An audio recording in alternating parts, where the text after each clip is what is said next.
আরে শিশির ঝরবে ভোরের বেলা, আমাকে তুমি করবে হেলা, আমাকে ভালোবাসবে ঠিকই। ছবির গল্পটা মফস্বলের এক যুবককে ঘিরে তৈরি। শহরে এসে ওই যুবক ভালোবাসার মানুষের চাওয়াতেই পরিচালক হবার স্বপ্নে বিভোর হয়।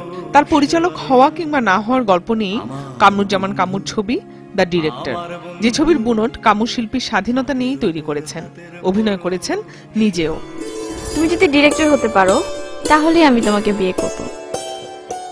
ঠিক আছে, তোমাকে পাওয়ার জন্য আমি ডিরেক্টরই হব।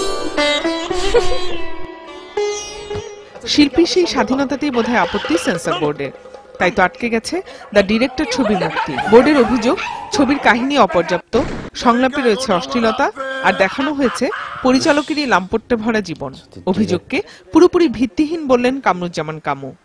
আমি যদি বলি, আমি বলবো যে এই ছবিতে গল্প অপর্যাপ্ত না, বরং উপর্যুপরি আছে, অনেক বেশি গল্প, গল্পে ঠাসাঠাসি।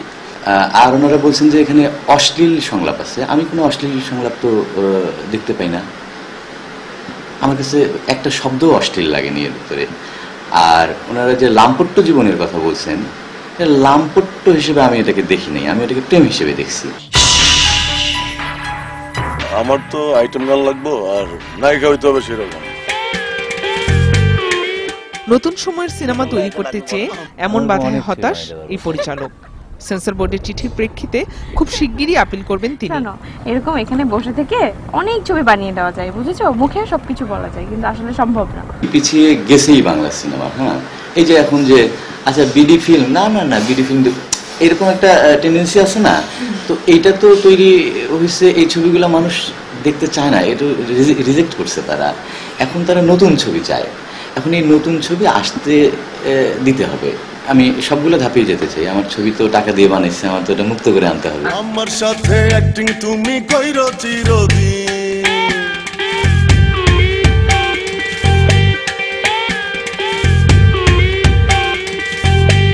শেষ পর্যন্ত ছবিটির ভাগ্যে কি আছে তার জন্য অপেক্ষা করতেই হচ্ছে।